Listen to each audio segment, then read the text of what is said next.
हाय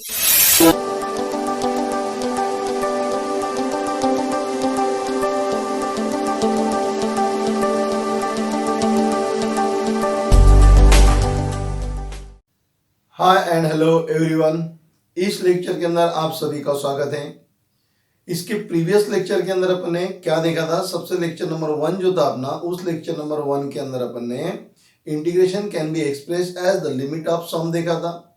उसमें अपन ने डिफरेंट इंटीग्रेशन और इनडिफरेंट इंटीग्रेशन के अंदर क्या डिफरेंस है वो भी देखा था, और थोड़ा पर अपने डिफरेंट इंटीग्रेशन से रिलेटेड कुछ बातें अपन ने उसके अंदर की थी। ये सब बातें अपने लेक्चर 1 के अंदर किया था। फिर लेक्चर नंबर 2 में क्या किया अपन ने? लेक्चर नंबर 2 में अपन ने fundamental theorem of integral calculus के बारे में देखा, और वहां पे जो आपके पास में 8 प्रॉपर्टीज थी वो प्रॉपर्टीज अपने देखा। वो प्रॉपर्टी मैंने आपको प्रूव करके दिया। उसके करस्पॉन्डिंग अपने क्या किए, छोटे छोटे एग्जाम्पल लेके अपने प्रॉपर्टी का क्या किया था, वहां पे यूज किया हुआ था। ओके, आज अपन स्टार्ट करने वाले एक्सरसाइज 4.2। अब ये एक्सरसाइज 4.2 में टोटल आपको क्वेश्चन 3 दिए हुए हैं, और एक एक क्वेश्चन के अंदर आपको 15 प्रॉब्लम दिए हुए हैं, है ना? में यानी एक्सरसाइज 4.2 में टोटल आपके पास में 15 प्रॉब्लम रहेंगे। प्रॉब्लम सब आसान है।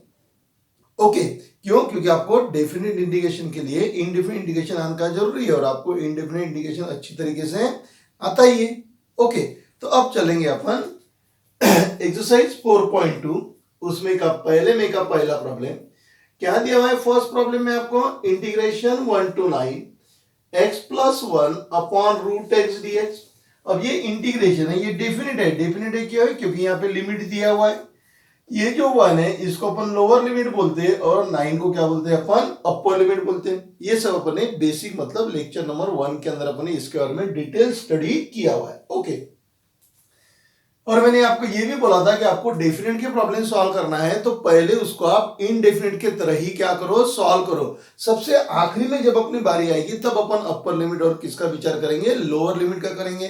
तब तक आपको प्रॉब्लम सॉल्व करने के लिए इनडेफिनेट इंटीग्रेशन की क्या लगेगी? हेल्प लगेगी। ओके, तो ये मैं इनडेफिनेट इंटीग्रेशन के हिसाब से पहले इसको मैं सॉल्व कर लेता हूं। तो इसको मैंने बोल दिया आई, सो ये हो गया I equal to, so that is integration 1 to 9 in bracket x plus 1, नीचे दिया हुआ है अंडर रूट एक्स है, मतलब x raised to the power 1/2। ऊपर आके क्या बन जाएगा? x raised to the power -1/2। बराबर है ना? क्योंकि नीचे x raised to the power 1/2 रहेगा, ऊपर आके क्या बन जाएगा? x raised to the power -1/2। अब इससे मल्टीप्लाई कर देंगे। So integration 1 to 9 x into this term, x into x raised to the power 1/2 plus 1 into this term, so that is x raised to the power -1/2 dx. So integration 1 to 9, base same है, power का addition होगा। x x base same है, इसका power 1 है, 1 - 1/2 कितना होता है? 1/2 होता है। तो x raised to the power 1/2 plus x raised to the power -1/2 dx। आ रही बात ध्यान में? लॉ ऑफ इंडाइसेस अप्लाई किया। If the base is same then we add the power, तो 1 - 1/2। अब अपन इंटीग्रेशन सेपरेट कर देंगे। So integration 1 to 9 x raised to the power 1/2 dx plus integration 1 to 9 x raised to the power -1/2 dx। Okay, देखिए अपन इसको कहां से कहां तक सॉल्व करते ला रहे हैं। अपन पूरा इनडेफिनेट वाली ही टेक्निक यूज कर रहे हैं। Okay, x raised to the power n का इंटीग्रेशन लेना है, तो x raised to the power n+1 upon n+1, और इसको भी लिमिट दे देना। क्या है लिमिट आपके पास में? 1 से लेके 9 तक, प्लस इधर भी वही x raised to the power n, तो x raised to the power n+1 upon n+1, और लिमिट दे दिया 1 से लेके 9 तक। सी लिखने की जरूरत नहीं है। ओके, अब क्या करेंगे अपन? पहले इसको थोड़ा सा सिंप्लीफाई कर लेते हैं, और फिर अपर लिमिट और लोअर लिमिट क्या करेंगे अपन? पुट करेंगे। तो ये हो गया मेरे पास में x raised to the power 1/2 plus 1, यानी कितना हो गया? 3/2। नीचे भी कितना हो जाएगा? 3/2, और इसका पावर जो है मतलब इसका लिमिट जो है क्या है? 1 से लेके 9 तक। इधर भी वही करेंगे, plus x raise to the power -1/2 plus 1 यानी x raise to the power 1/2 upon 1/2, 1 से लेके 9 तक। Okay, so that is equal to, अब ये 3/2 है तो ऊपर आके क्या हो जाएगा 2/3 हो जाएगा। क्या हो जाएगा 2/3 x raise to the power 3/2, limit दे दिए इसको 1 से लेके 9 तक, प्लस 1/2 है, रिवर्स में कितना हो जाएगा 2 x raise to the power 1/2 और लिमिट 1 to 9। 2/3 कांस्टेंट है तो उसको बाहर निकाल लो, 2/3 बाहर आ गया तो x raise to the power 3/2, limit 1 to 9, यहां से 2 बाहर आ जाएगा, x raise to the power 1/2, limit 1 to 9, so that is equal to 2/3। अब यहां तक पूरा अपन ने कैसे सॉल्व किया, इनडेफिनिट जैसा सॉल्व किया। अब यहां से डेफिनिट का कार्यक्रम चालू होगा। तो पहले क्या करेंगे अपन, अपर लिमिट, इसको अपर लिमिट बोलते हैं, इसको लोअर लिमिट। पहले अपन अपर लिमिट पुट करते हैं और बाद में क्या करते हैं लोअर लिमिट। अपर लिमिट कितना है 9, so 9 raise to the power 3/2 minus upper limit variable जहां पर है वहां पे पुट करेंगे x raise to the power 3/2 है तो 9 वहां पे लिख देंगे, तो 9 raise to the power 3/2 upper limit minus lower limit, upper limit minus lower limit, ये इस ब्रैकेट से रिलेटेड हो गया। अब इसकी बारी आ गई, सो 2 टाइम्स, यहां पर भी वही काम करेंगे अपन, upper limit minus lower limit, upper limit minus lower limit, so that is equal to 2/3, 2/3, 9 दिया हुआ है, 9 बोलते क्या होता है 3 का square, so 3 square into 3/2, law of indices आपको पता ही है, माइनस 1 का कितना भी पावर रहने दो 1 ही रहेगा, प्लस 2 टाइम्स 9 बोले तो 3 raise to the power 2 into 1/2, या 1/2 बोले तो √9 भी अपन डाल सकते थे, दोनों का मतलब एक ही होगा। So that is equal to 2/3, 2 cancel हो गए, 3 raise to the power 3 27 minus 1, 3 raise to the power 3 कितना हो गया 27 minus 1, plus 2 in bracket 2 get cancel, 3 raise to the power 1 that is 3 minus 1, so that is equal to 2/3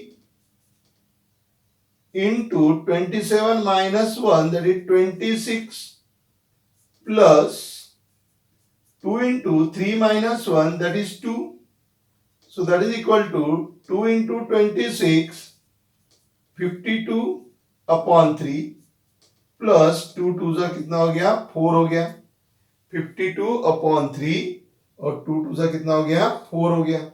अब इसको solve करना है आपको, तो क्या करेंगे, इसमें क्रॉस मल्टीप्लीकेशन आपको करना पड़ेगा, सो 3 4 सा 12 हो गया, 52 प्लस 12, 3 4 सा 12, 52 plus 12, so that is equal to 4 means 64/3, ये हो गया आपका फाइनल आंसर। एकदम सिंपल प्रॉब्लम था, अलजेब्रिक के बेस था इसका। तो क्या किया, यहां से लेके यहां तक अपन इसको इनडिफिनिट के जैसा ही सॉल्व किया, सिर्फ चेंजेस कहां पे हुआ, यहाँ पे अपर लिमिट माइनस लोअर लिमिट, इधर में। तो एकदम सिंपल प्रॉब्लम आपको ये दिया हुआ था, आप इसको नोट डाउन कर लीजिए, फिर अपन चलेंगे प्रॉब्लम नंबर 2 के तरफ।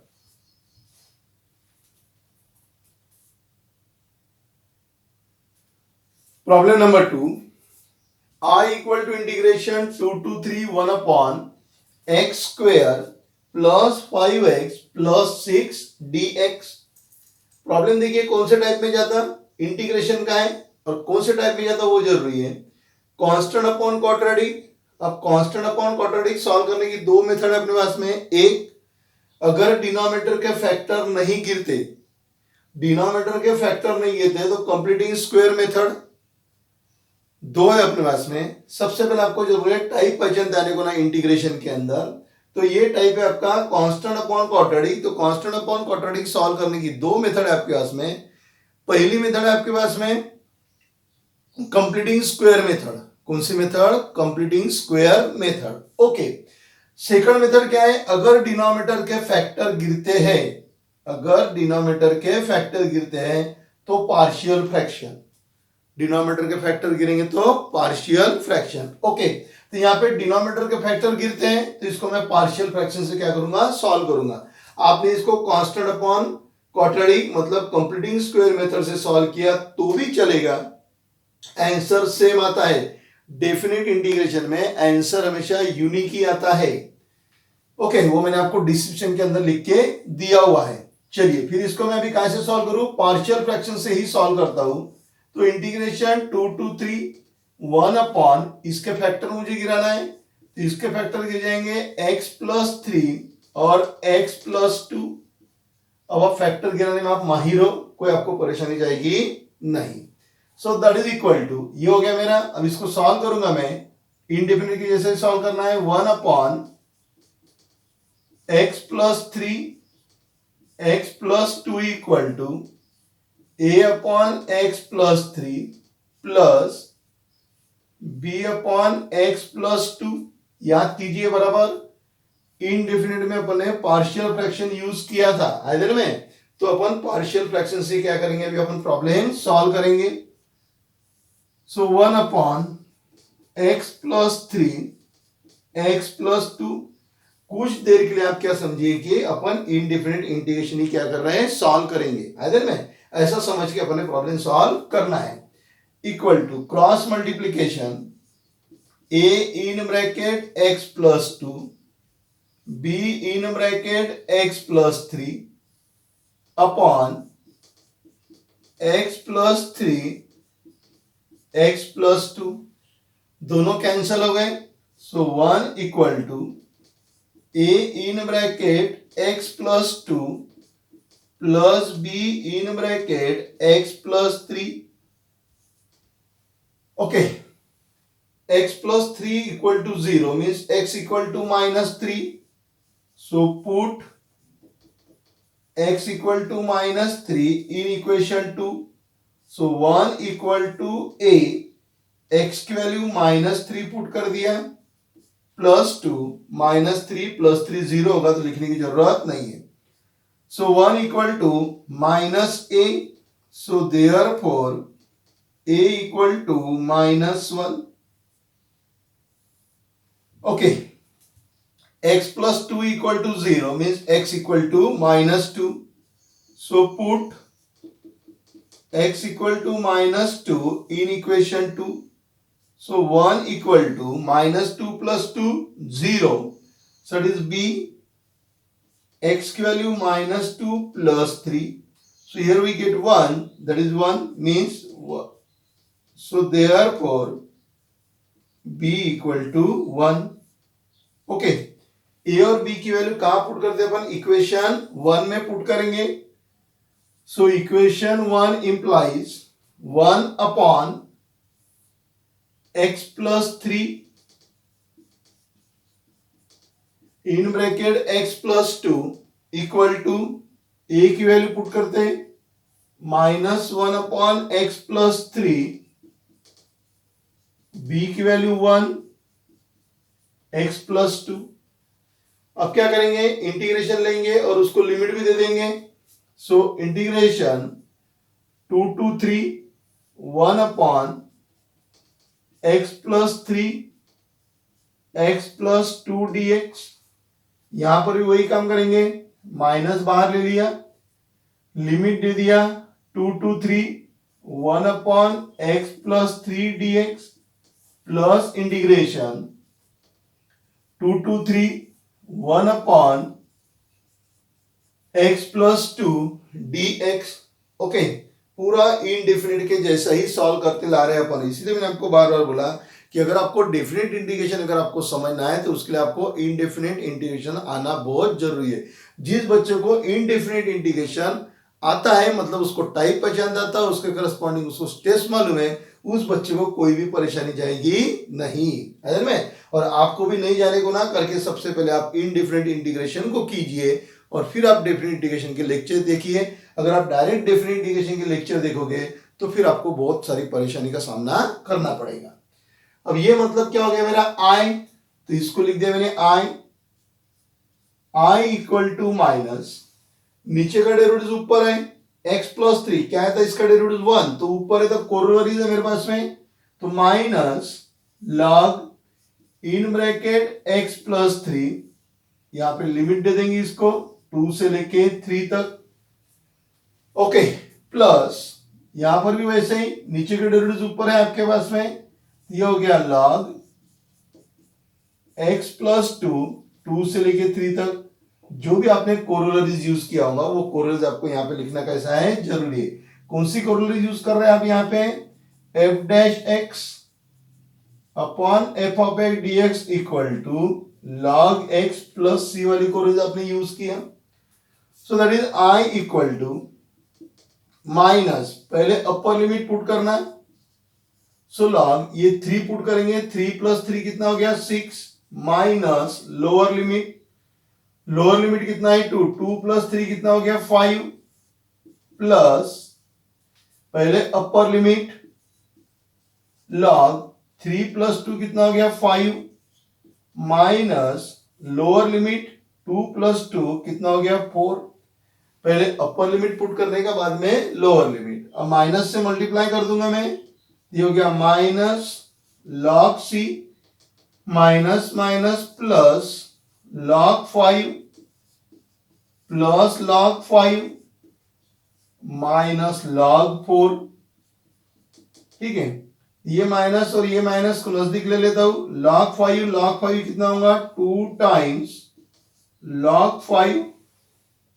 5 plus log 5 2 times log 5 minus in bracket log 6 plus log 4, minus common कर लिया, so that is equal to log 5 raised to the power 2, log की प्रॉपर्टीज यूज कर दिया, माइनस log 6 4 जा 24, दोनों तीनों प्रॉपर्टी यूज किया अपन ने, log a raised to the power b वाली, that is b into log a, और दूसरी प्रॉपर्टीज कौन सी थी आपके पास में, log a plus log b, that is log a into b, okay, so that is equal to log 5 raised to the power 2 means 25 minus log 24, so log a minus log b, that is log a upon b, कौन सी properties हो गई, log a upon b, plus है तो into और minus रहा तो क्या होता है अपॉन, है ना, तो ये आपका फाइनल आंसर हो गया I equal to log 25 upon 24। Okay, समझ गया प्रॉब्लम, दो तरीके से सॉल्व होता, constant upon quadratic by completing square method और दूसरा बाय पार्शियल फ्रैक्शन। तो मैंने आपको कैसे सॉल्व करके दिया, पार्शियल फ्रैक्शन से सॉल्व करके दिया। आप अच्छे से इसको देख लीजिए कि जो मैं आपको बार बार बताने की कोशिश करता हूं कि डेफिनेट इंटीग्रेशन के लिए इनडेफिनेट इंटीग्रेशन का आना कितना जरूरी है। यहां से लेके तो इस स्टेप तक पूरा आपका जो प्रॉब्लम सॉल्व हुआ है वो इनडेफिनेट के जैसा ही सॉल्व हुआ, और बाद में ये तो चिल्लर पार्ट है। चिल्लर पार्ट बनता है कि पहले अपर लिमिट पुट करो बाद में लोअर लिमिट, तो यहां से कोई कैलकुलेशन करने की जरूरत नहीं है। And definite integration is totally depend upon the indefinite integration. ऐसे में अब आप इसको नोट डाउन कर लीजिए, फिर चलेंगे अपन प्रॉब्लम नंबर 3 की तरफ।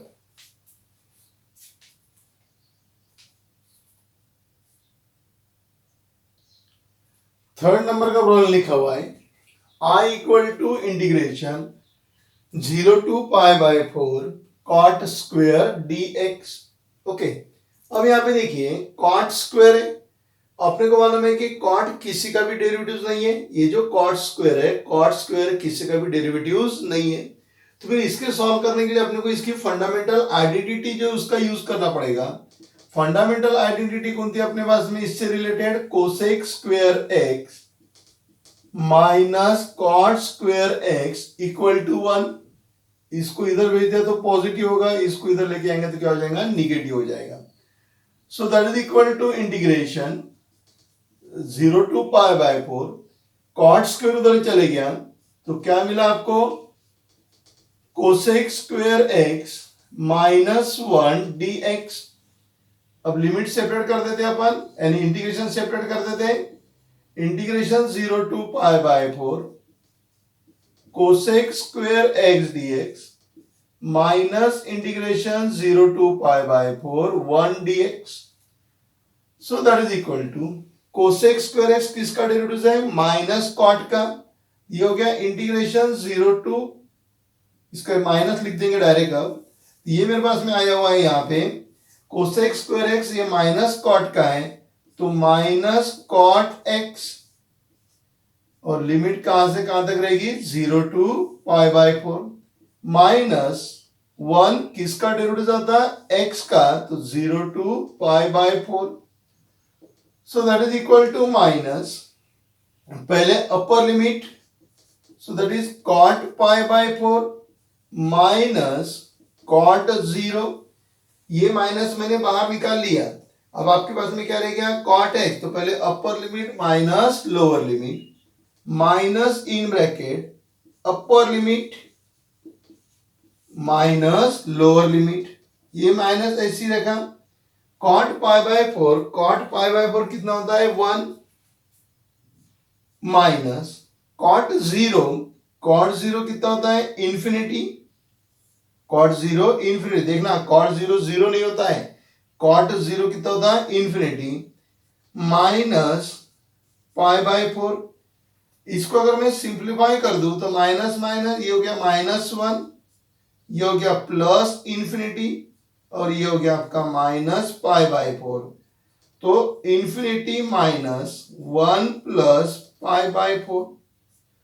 ओके, अब एक बात ध्यान में रखिए, आपके टेक्स्ट बुक में जो आंसर दिया हुआ है उस आंसर में ये इंफिनिटी दिया हुआ नहीं है, आपके टेक्स्ट बुक में जो दिया है वहां इंफिनिटी दिया हुआ नहीं है। तो इसमें दो बातें हैं, एक तो आपके टेक्स्ट बुक में जो आंसर है वो प्रिंटिंग मिस्टेक की वजह से गलत प्रिंट हुआ है, या फिर ये प्रॉब्लम में आपको लिमिट क्या दिया हुआ है, गलत दिया हुआ है में दो करेक्शन है। अभी तक कोई बोर्ड के तरफ से इसके अंदर करेक्शन अभी तक हमको मिले नहीं है। जिस दिन हमको करेक्शन मालूम गिर जाएंगे उस दिन यही प्रॉब्लम अपन नए करेक्शन के साथ में जो रहेगा उसको क्या करेंगे, सॉल्व करेंगे। लेकिन आपके टेक्स्ट बुक में जो प्रॉब्लम दिया है उस प्रॉब्लम के हिसाब से इसका आंसर इतना आने को ना, और टेक्स्ट बुक में आंसर 1 प्लस पाई बाय 4 या -1 प्लस पाई बाय 4 ऐसा दिया हुआ है, इंफिनिटी उसके अंदर दिया हुआ नहीं है।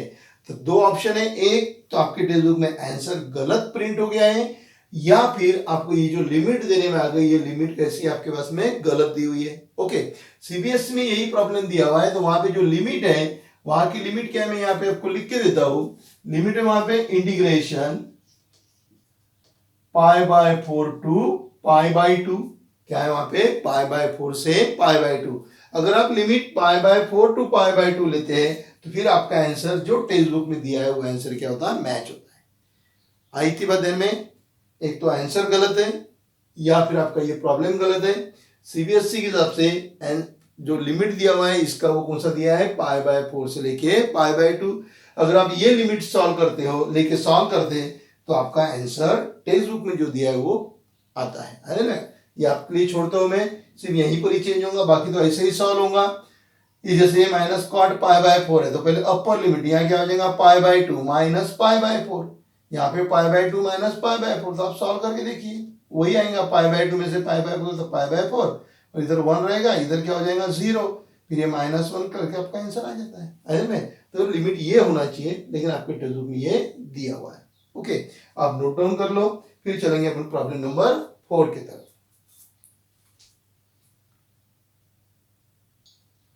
Problem number 4, I equal to integration minus pi by 4 to pi by 4 1/1 minus sine x dx। Okay, ये प्रॉब्लम फिर दो तरीके से सॉल्व होता। एक जो भी अपन यूजुअल मेथड से यूज करेंगे वो यानी रैशनलाइजेशन मेथड से, और दूसरा ये बाय प्रॉपर्टी। तो प्रॉपर्टी अभी तक अपन ने पढ़ी भी नहीं है, सॉरी पढ़ी हुई अपने प्रॉपर्टी। ये दोनों तरीके से अपन प्रॉब्लम क्या कर सकते हैं, इसको सॉल्व कर सकते हैं। ओके, अब देखिए मेरे पास में 1 माइनस साइन एक्स है, तो मेरे पास में 1 माइनस साइन एक्स की वैल्यू नहीं है। जैसे 1 प्लस कॉस एक्स की वैल्यू है वो अपन पुट कर सकते हैं। 1 plus cos x, 1 minus cos x, इनकी वैल्यू अपने पास में दी हुई है, लेकिन 1 माइनस साइन एक्स की वैल्यू नहीं है। तो फिर इसको क्या करेंगे अपन, इसके कॉन्जुगेट पेयर से क्या करेंगे, rationalisation. So that is equal to integration minus pi by 4 2 pi by 4 1 upon 1 minus sine x. तो इसका रैशनलाइजेशन क्या हो जाएगा, 1 plus sine x upon 1 plus sine x. So that is equal to integration minus pi by 4 2 pi by 4 1 plus sine x upon a minus b, a plus b, so that is a square minus b square. So that is equal to integration minus pi by 4 to pi by 4 1 plus sin x upon 1 minus sin square x, that is cos square x. Separate कर देंगे अपन, integration minus pi by 4 to pi by 4 1 upon cos square x, 1 upon cos square x, that is nothing but sec square x, plus sine x upon cos square x, तो sine x upon cos x that is tan x, sine x upon cos x tan x, और एक cos बच गया तो 1 upon cos क्या होता है, सेक x, यानी क्या हो गया आपका sec x into tan x dx। क्या किया मैंने अभी, 1 upon cos square x sec square x होता, sine x upon cos square x तो cos x into cos x, sine x upon cos x कितना होता है टेन, और 1 अपॉन कॉस कितना होता है सेक। अब मैं इसको सेपरेट कर देता हूं। So that is equal to integration minus pi by 4 to pi by 4 sec square x dx plus integration minus pi by 4 to plus pi by 4 sec x into tan x dx। So that is equal to sec square x, it is the derivative of tan x, तो integration of sec square x is tan x, limit minus pi by 4 to plus pi by 4 plus sec x into tan x, it is the derivative of sec x, तो उसका integration कितना हो जाएगा, sec x हो गया। So that is equal to, okay solve करेंगे अब अपन, अपर लिमिट क्या पुट किया बने, upper limit minus lower limit tan pi by 4 minus tan in bracket pi by 4, ये इसका हो गया पहले इसका, upper limit minus lower limit, sec का भी वैसे ही करेंगे, upper limit minus lower limit,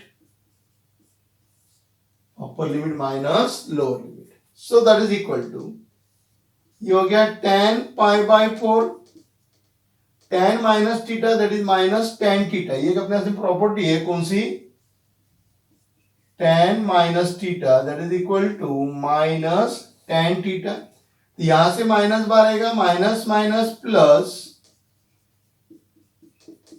tan pi by 4 plus sec pi by 4 minus sec pi by 4, यहां पे बाहर नहीं आएगा क्योंकि ये वाली प्रॉपर्टी है, sec minus theta that is equal to sec theta, ये दोनों जो आप मैंने यहाँ पे आपको लिख के दिया भाई, आप इसके सामने यहाँ पे नोट डाउन कर लीजिए कि tan minus theta that is equal to minus tan theta, तो ये माइनस और ये माइनस प्लस हो गया, sec minus theta is nothing but sec theta, तो ये दोनों क्या हो जाएंगे, कैंसिल हो जाएंगे, sec pi by 4 minus sec pi by 4 cancel हो गया, तो आपके पास में क्या रह जाएगा, सिर्फ tan pi by 4 plus tan pi by 4.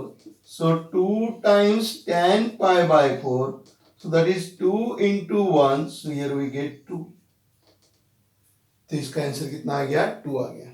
आई बात ध्यान में समझ गया है, क्योंकि मेरे पास में 1 माइनस साइन एक्स की वैल्यू नहीं है, 1 प्लस कॉस एक्स की वैल्यू है 2 cos square x by 2, 1 minus cos x की वैल्यू है 2 साइन स्क्वायर एक्स बाई 2. उस तरीके से मेरे पास में 1 प्लस साइन एक्स और 1 माइनस साइन एक्स की वैल्यू नहीं है. जब भी आपको प्रॉब्लम में 1 माइनस साइन एक्स या 1 प्लस साइन एक्स दिखेगा तो आपको रैशनलाइजेशन करना ही है. क्या करना है आपको, रैशनलाइजेशन. तो इसको अपने सॉल्व किया तो इसका आंसर कितना आ गया, 2. आप नोट डाउन कर लीजिए, फिर अपन चलेंगे प्रॉब्लम नंबर 5 की तरफ.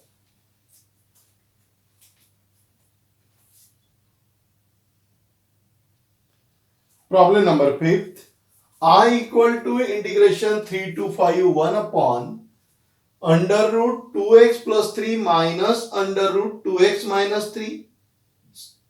ओके, तो क्या करेंगे, इसको स्क्वायर रूट में दिया ना, this two terms are given in square root. Square root में दिया तो क्या करते हैं अपन, रैशनलाइजेशन.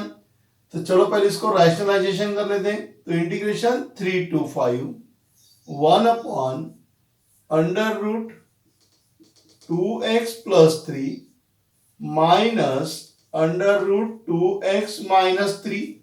रैशनलाइज बोले तो इसका कॉन्जुगेट पेयर से मल्टीप्लाई करना है.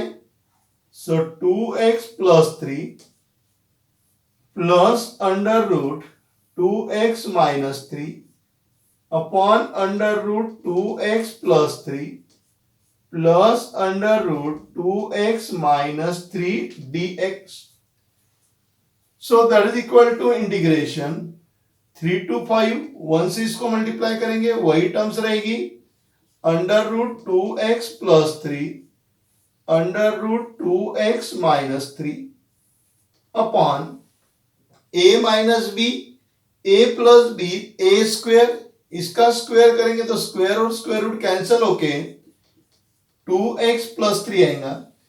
इसका स्क्वायर करेंगे a minus b, a plus b, a square. इसका स्क्वायर माइनस इसका स्क्वायर, इसका स्क्वायर करेंगे तो ये स्क्वायर और स्क्वायर रूट कैंसिल हो जाएगा. बाहर क्या रहेगा, माइनस साइन. तो माइनस से दोनों को मल्टीप्लाई कर दो तो वो हो गया माइनस 2x प्लस 3 dx. फिर ये प्लस 2 माइनस 2 कैंसिल हो गया तो नीचे कितना बचेगा, 3 प्लस 3 6. उसको बाहर बुला लेता हूं, ये हो गया 1/6. क्या हो गया, 1/6 इन ब्रैकेट. देखिए ये दोनों कैंसिल हो गए, यहाँ पे 3 प्लस 3 6 रह गया तो वो बाहर आ गया 1/6. अब अंदर ये दोनों टर्म बची थी, ये दोनों टर्म को सेपरेट कर देता हूं. तो integration 3 to 5 under root 2x plus 3 dx plus integration 3 to 5 under root 2x minus 3 dx. So that is equal to, अब इसको सॉल्व करते जाना है अपने को. इंटीग्रेशन 3 to 5 रूट है तो इसको लिख सकता मैं ऐसा 2x plus 3 raise to the power 1/2 integration 3 to 5. इसको भी ऐसे लिखता हूं twice x minus 3 raise to the power 1/2 dx. F of x raise to the power n वाला फॉर्मूला यहाँ पे यूज होगा. तो ये मैंने यहाँ पे लिख दिया इसको 1/6. यहाँ थोड़ा सा ध्यान रखने वाली बात है, f of x raise to the power n.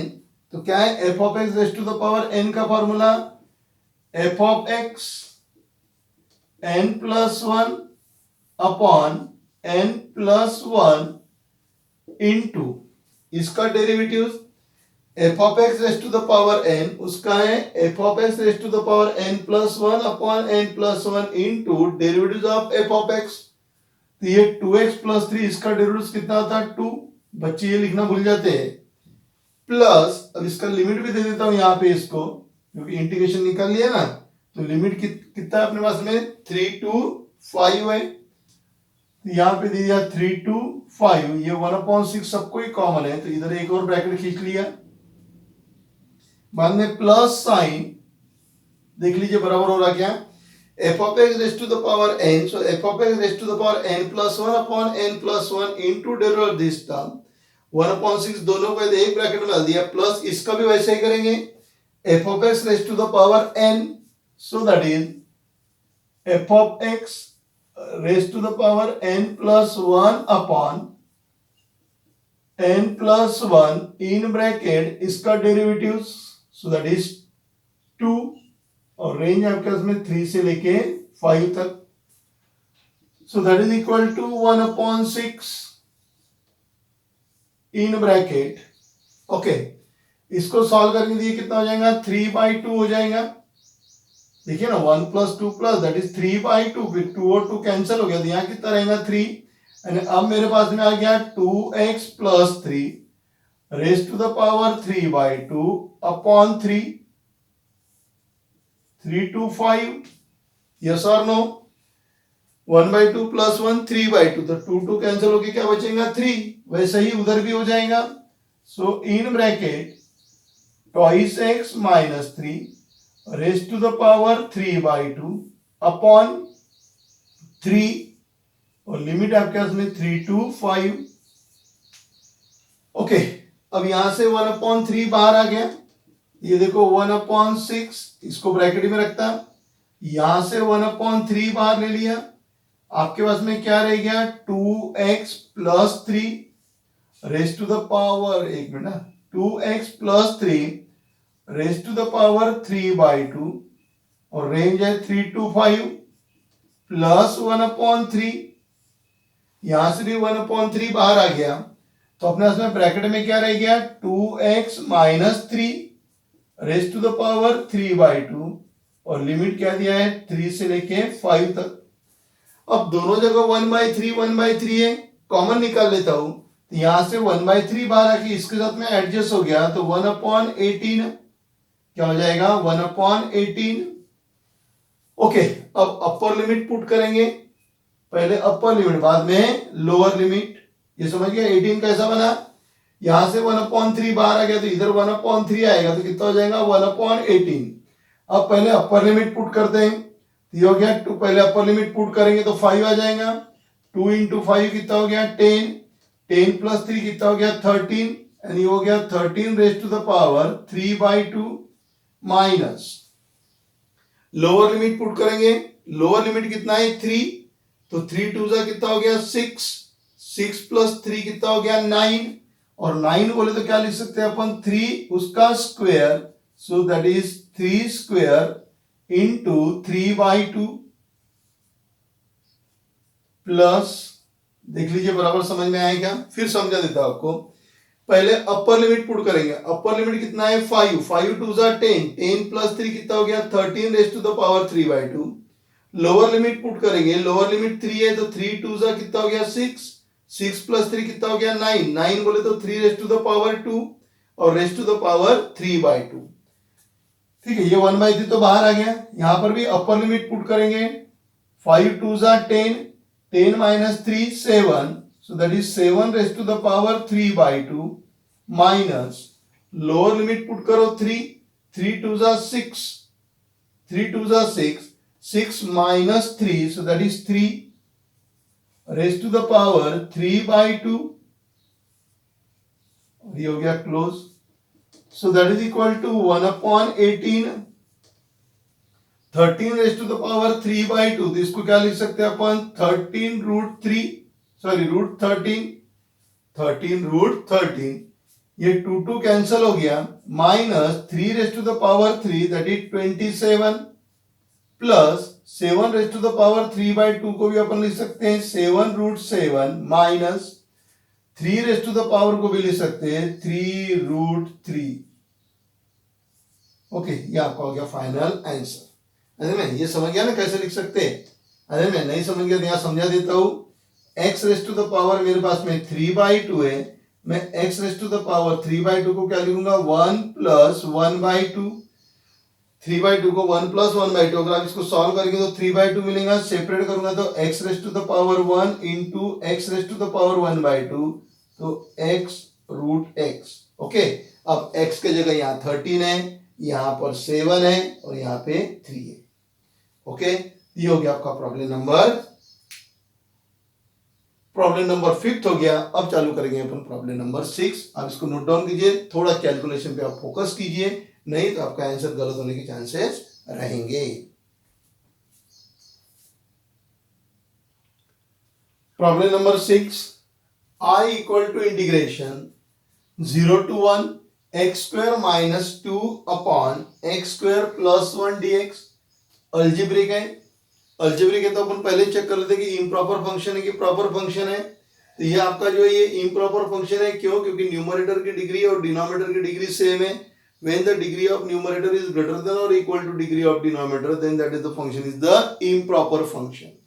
तो इम्प्रॉपर फंक्शन में क्या करते हैं अपन? एक्चुअल डिवीजन मेथड यूज करते हैं, means we divide the numerator by denominator. याद आ रहा कुछ इंडिफरेंट में वैसे अपन ने किया था कि ये जो आपका इम्प्रॉपर फंक्शन है, इम्प्रॉपर फंक्शन को कहाँ कन्वर्ट करना है? प्रॉपर फंक्शन में कन्वर्ट करना है।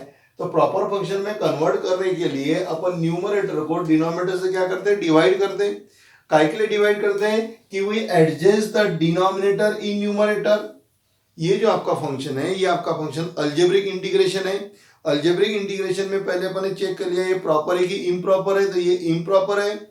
इम्प्रॉपर फंक्शन को प्रॉपर फंक्शन में कन्वर्ट करने के लिए क्या करना पड़ता है अपने को? कि वही divide the numerator by denominator. और क्यों डिवाइड करते हैं? कि अपने को डिनोमिनेटर कहाँ एडजस्ट करना है? न्यूमरेटर में एडजस्ट करना है। अब ये बाय ऑब्जर्वेशन एडजस्ट हो जाता है, बाय ऑब्जर्वेशन अपन इसको एडजस्ट कर सकते हैं। मेन एम क्या है अपना? कि डिनोमिनेटर न्यूमरेटर में लिखते आने को ना, means the numerator can be expressed in terms of denominator. Okay, तो वह एक्चुअल इससे करते हैं, लेकिन जब अपन मैन्युअली कर सकते हैं, मतलब बाय ऑब्जर्वेशन कर सकते हैं, तो डिवाइड करने की जरूरत नहीं है। ओके, सो इंटीग्रेशन 0 to 1 ये लिख देता हूं मैं यहाँ पे एक्स स्क्वायर प्लस 1, मुझे कितना होना?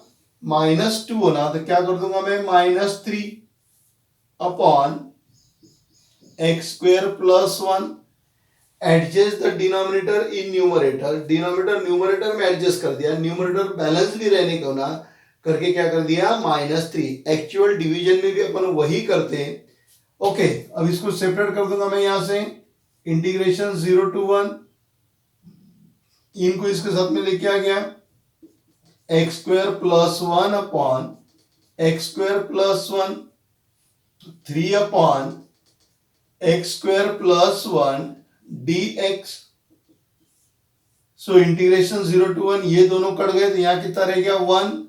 ये हो गया 1 minus 3 upon x square plus 1 dx। चलो इंटीग्रेशन सेपरेट कर देते। 0 to 1 1 dx, 3 कांस्टेंट बाहर लेके आ गया। 0 to 1 x square plus 1 dx। So that is equal to 1 किसका डेरिवेटिव है? x का, तो उसका इंटीग्रेशन कितना हो जाएगा? x माइनस 3 टाइम्स फॉर्मूला लगा 1 upon a square plus x square. Formula apply होगा 7 वाले, 7 में से फर्स्ट 3, तो 1 upon a square plus x square means 1 upon a tan inverse x upon a. Limit दे दिया उसको 0 to 1, फॉर्मूला आया। So that is equal to 1 minus 0 upper limit minus lower limit minus 3 times in bracket, ये तो 1 हो गया, ये हो गया tan इनवर्स x। लिमिट दिया 0 to 1, सो 1 माइनस 0 कितना हो जाएगा? 1 minus 3 times in bracket tan inverse 1 minus tan inverse 0, tan inverse 1 minus tan inverse 0। Okay, so that is equal to 1 minus 3 tan inverse 1। tan की value 1 कब आती? जब angle π/4 रहता तब। माइनस tan की वैल्यू 0 कब आती? जब एंगल 0 रहता तब। तो 1 माइनस 3π/4, ये आपका आंसर। एकदम सिंपल प्रॉब्लम था आपका। क्या था इस प्रॉब्लम के अंदर? आपको क्या दिया हुआ था? आपका ये जो था ये अल्जेब्रिक था। अल्जेब्रिक में क्या करते हैं अपन? डिनोमिनेटर को न्यूमरेटर में एडजस्ट करते हैं। एक तो आप एक्चुअल डिवीजन मेथड से करो या फिर बाय ऑब्जर्वेशन। तो यहाँ पर बाय ऑब्जर्वेशन पॉसिबल था तो वो हमने कर दिया, सिंप्लीफाई करके फिर क्या किया, उसको सॉल्व किया। आप नोट डाउन कर लीजिए, फिर अपन चलेंगे प्रॉब्लम नंबर 7 की तरफ। Problem number 7, I equal to integration 0 to π/4 sin 4x into sine 3x dx। अब sine 4x into sine 3x, तो मेरे पास में एक फॉर्मूला है 2 times sine a into sine b, 2 times sine a into sine b, ये वाला formula अपन यूज करेंगे। क्या है formula? 2 times sine a into sine b, that is cos a minus b minus cos a plus b। Indefinite में भी ऐसा problem था अपने पास में, वहां पर भी अपन ने यही वाला फॉर्मूला यूज किया था। अब यहां मुझे 2 लगेगा तो एडजस्टमेंट के लिए मुझे 1/2 भी बाहर लाना पड़ेगा, तो मैं यहां से 1/2 बाहर ला लिया। ये हो गया integration 0 to π/4 2 times sign 4x into sine 3x dx। अब ये वाला फॉर्मूला यहाँ पे अप्लाई करूंगा तो ये जो वैल्यू हो गई ये a की वैल्यू हो गई और ये वैल्यू किसकी हो गई, b की।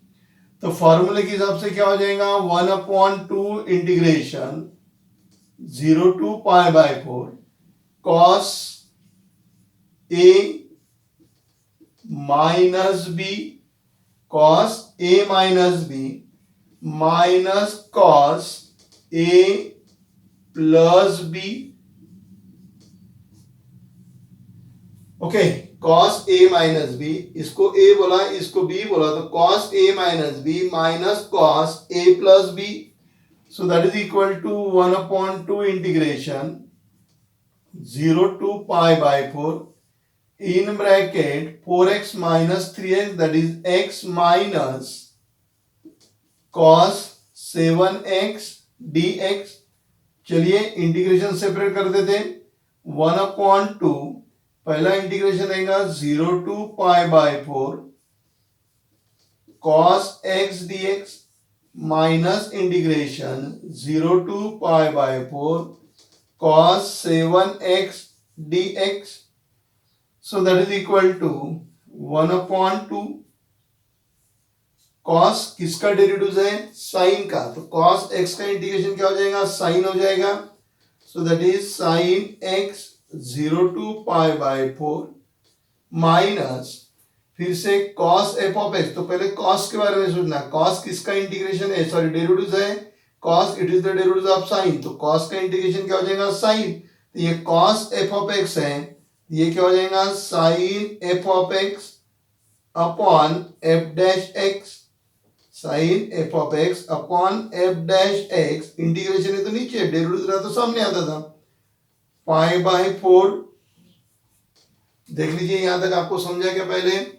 अरे भाई डिफरेंट इनडिफरेंट में जाके आप चेक कर लीजिए कैसे सॉल्व किया था अपन ने। ओके, आया बराबर ध्यान में? क्या किया पहले मैंने ये चेक किया, cos किसका डेरिवेटिव है, cos it is the derivative of sin, तो cos f of x का क्या होगा, sin f of x upon f dash x, इसका डेरिवेटिव। अब अपर लिमिट लोअर लिमिट क्या करते जाएंगे, पुट करेंगे, so that is equal to 1/2 को बाहर ही रहने दो, पहले अपर लिमिट पुट कर दिया तो आपके पास में है sin π/4 माइनस sin 0 माइनस 1/7 बाहर ले लिया, ये नीचे 7 है ना, तो 1/7 बाहर आ गया, दैट इज साइन से x की वैल्यू पुट करूंगा यहाँ पे तो क्या हो जाएगा, π/4 यानी कितना हो गया, 7 π/4 माइनस फिर से ध्यान में रखिए 1/7 बाहर हो गया, फिर अपर लिमिट पुट किया तो साइन 7 इंटू π/4 मीन 7 π/4। अब लोअर लिमिट में 0 पुट करेंगे तो साइन 7 इंटू 0 कितना हो जाएगा, साइन 0।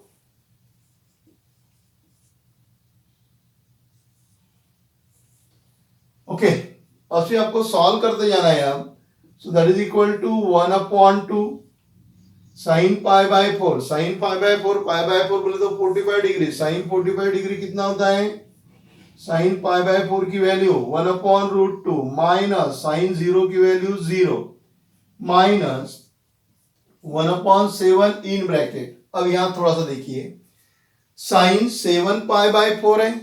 अब ये 7 पाई बाय 4 की वैल्यू मेरे पास में तो नहीं है पाई बाय 4 की, क्योंकि मुझे जो वैल्यू मालूम है कहां से, 0 से लेकर 90 तक परफेक्ट मालूम है, फिर 180 की वैल्यू मालूम है मुझे, उसके बाद में तुम्हारा 270 मालूम है, 360 मालूम है, मतलब मल्टीपल ऑफ 90 एंगल्स की वैल्यू मुझे आसानी से निकाल सकता मैं, लेकिन 7 पाई बाय 4 की वैल्यू मुझे निकालते नहीं आ रही अदर में, क्योंकि वो स्टैंडर्ड एंगल के मेजरमेंट में नहीं बैठ रहा है।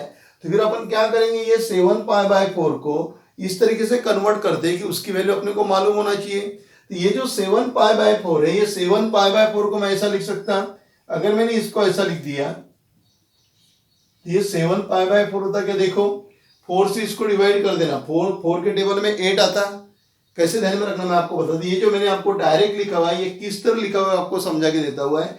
वैसे ये वाला आपको ट्रिग्नोमेट्रिक में मिलेगा, आपको इनवर्स ट्रिग्नोमेट्रिक फंक्शन जब अपन पढ़ेंगे पेपर 1 के अंदर, वहां पर आपको ये पूरा डिटेल स्टडी अपन करेंगे।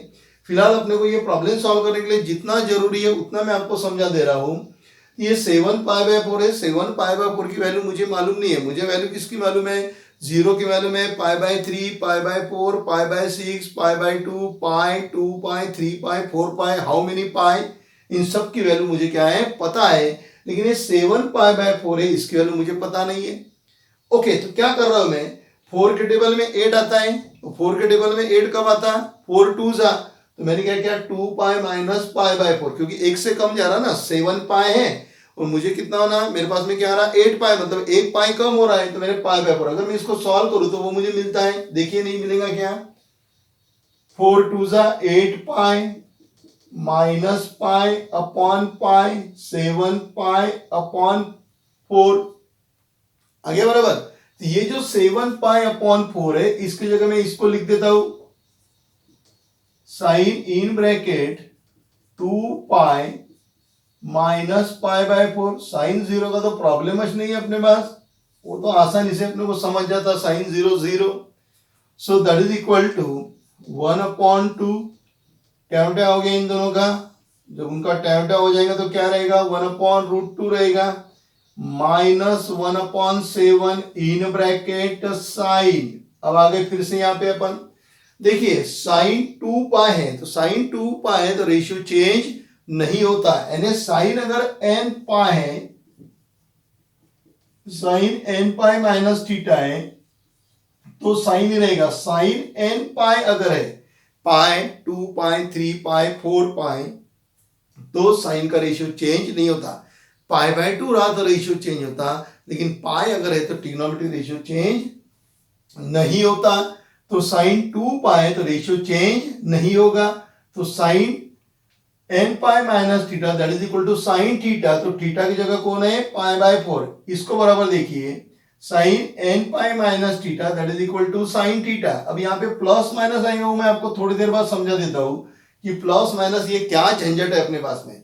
फिलहाल इतना देखो कि साइन n पाई अगर है तो रेशियो चेंज नहीं होता, तो साइन 2 पाई तो रेशियो चेंज नहीं होगा, क्या रहेगा आपका साइन ही रहेगा, और थीटा बोले तो कितना हो गया pi by 4, sine pi by 4। यहां तक बात क्लियर हो गई, sine n pi ratio is not change, तो साइन थीटा तो साइन पाई बाय 4। अब प्लस माइनस का क्या झंझट है वो अपन देख लेते हैं। तो प्लस माइनस के लिए अपने को ये मालूम होना चाहिए, first quadrant, second quadrant, third quadrant, fourth quadrant. First quadrant में सभी रेशियो पॉजिटिव रहते हैं, all the trigonometric ratio positive in first quadrant. Second quadrant में कौन पॉजिटिव रहता, साइन पॉजिटिव रहता और उसका रेसिप्रोकल कोसेक पॉजिटिव रहता। थर्ड में कौन पॉजिटिव रहता है, टैन पॉजिटिव रहता है, उसका रेसिप्रोकल कॉट, और इधर कौन रहता है कॉस और उसका रेसिप्रोकल कौन है सेक, ये इतने पॉजिटिव रहते। ओके, समझ गया यहां तक। ओके, अब थोड़ा सा और इधर आएंगे, ये जो है ये 0 है, यहाँ पे पाई बाय 2 होता, ये पाई होता, ये 3 पाई बाय 2 और यहाँ फिर से 2 पाई होता। ये आप 11th स्टैंडर्ड में बहुत अच्छी तरीके से पढ़ चुके हैं, ऐसा में। ओके, मैं जस्ट आपको रिवाइज कराने की कोशिश कर रहा हूं, ये तो आपको समझ गया। अब 2 पाई माइनस पाई बाय 4, 2 पाई बोले तो यहाँ पे और माइनस पाई बाय 4, माइनस बोले तो इधर आएंगे, प्लस बोले तो ऊपर जाते थे, माइनस बोले तो इधर आएंगे। 2 पाई माइनस पाई बाय 4 मतलब अपन यहाँ पे रहेंगे फोर्थ क्वाड्रेंट में। कहाँ रहेंगे अपन? फोर्थ क्वाड्रेंट में। 2 पाई बोले तो यहां तक चले गया मैं, फिर बोला माइनस पाई बाय 4 तो थोड़ा नीचे आना पड़ेगा, नीचे आएंगे तो अपन कहाँ रहेंगे? फोर्थ क्वाड्रेंट में। यानी ये जो एंगल है 2 पाई माइनस पाई बाय 4 ये फोर्थ क्वाड्रेंट में लाया होता, और फोर्थ क्वाड्रेंट में कॉस और सेक ये दो पॉजिटिव रहते हैं, बाकी सब क्या रहते हैं? निगेटिव। तो अपने पास में कौन है? साइन है। कौन है अपने पास में? साइन। तो इसीलिए साइन क्या हो जाएगा? निगेटिव होती है। हो गया माइनस, इसको बंद कर दिया, इसको ये कर दिया। समझ गया? यस और नो? ये समझ गया माइनस साइन कहां से लाया? फिर से देखिए 7 पाई बाय 4 को मैंने ऐसा लिखा 2 पाई माइनस पाई बाय 4, फिर साइन पाई तो रेशियो चेंज नहीं होता, मतलब साइन थीटा ही रहेगा। पॉजिटिव नेगेटिव क्या रहेगा? क्योंकि ये कौन से क्वार्टर में लाया हो रहा है? थर्ड क्वार्टर में लाया हो रहा है, और थर्ड क्वार्टर में साइन क्या रहता है? निगेटिव, करके ये माइनस आ गया। So that is equal to 1/2 integration 1/√2 minus बाहर दे दिया तो माइनस माइनस प्लस 1/7। और साइन पाई बाय 4 तो आपको पूछना ही नहीं पड़ता, साइन पाई बाय 4 आप कितना दोगे? 1/√2। So that is equal to 1/2, दोनों तरफ 1/√2 है, बाहर लेके आ गया मैं 1/√2 को दोनों तरफ होने की वजह से, जब ये बाहर आ गया तो हो गया 1 प्लस 1/7। अब छोटा सा कैलकुलेशन बचा हुआ है जो आप कभी भी कर सकते। तो 7 प्लस 1 8, सो दैट इज 8/7 हो गया। 7 प्लस 1 7, 7 प्लस 7 1 जा 7 और 7 प्लस 1 8/7। फिर इसका हिसाब कर दिया तो ये 2 1 जा, ये 2 4 जा, यानी 4/7√2। आप अगर चाहे तो उसको सिंप्लीफाई कर सकते हैं। √2 है, ऊपर 2 इंटू 2 करके √2 भी आप उड़ा सकते हैं, इतना भी रखा तो चलेगा।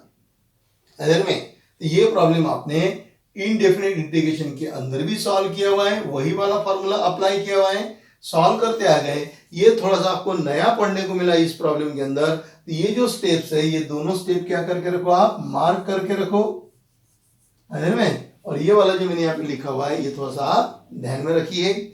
ओके, समझ गया? तो ये हो गया मेरा प्रॉब्लम नंबर 7। तो इस लेक्चर के अंदर अपन प्रॉब्लम नंबर 7 तक ही क्या करेंगे? सॉल्व करेंगे।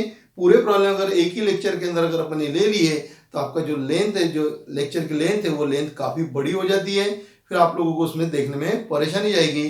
तो इसीलिए मैं ये इस लेक्चर के अंदर, यानी ये जो अपना ये आज का जो लेक्चर है ये 4.21 के लिए क्या रहेगा? पार्ट 1 का काम करेगा। इसमें की जो बची हुई प्रॉब्लम है वो आपको मैं पार्ट 2 के अंदर क्या करूंगा? सॉल्व करके देता हूं। ओके, तो आप इसको अच्छी तरीके से नोट डाउन कर लीजिए। अगर आपको ये वीडियो पसंद आया होगा तो आप इसको लाइक कीजिए, शेयर कीजिए, और ज्यादा से ज्यादा अपने ग्रुप में आप इसको क्या करो? शेयर करो। फिर अपन मिलेंगे नेक्स्ट लेक्चर के अंदर, सेम क्वेश्चन नंबर 1 को ही लेंगे, लेकिन प्रॉब्लम कहां से स्टार्ट करेंगे? 8 नंबर से क्या करेंगे? हम प्रॉब्लम स्टार्ट करेंगे। तब तक के लिए बाय।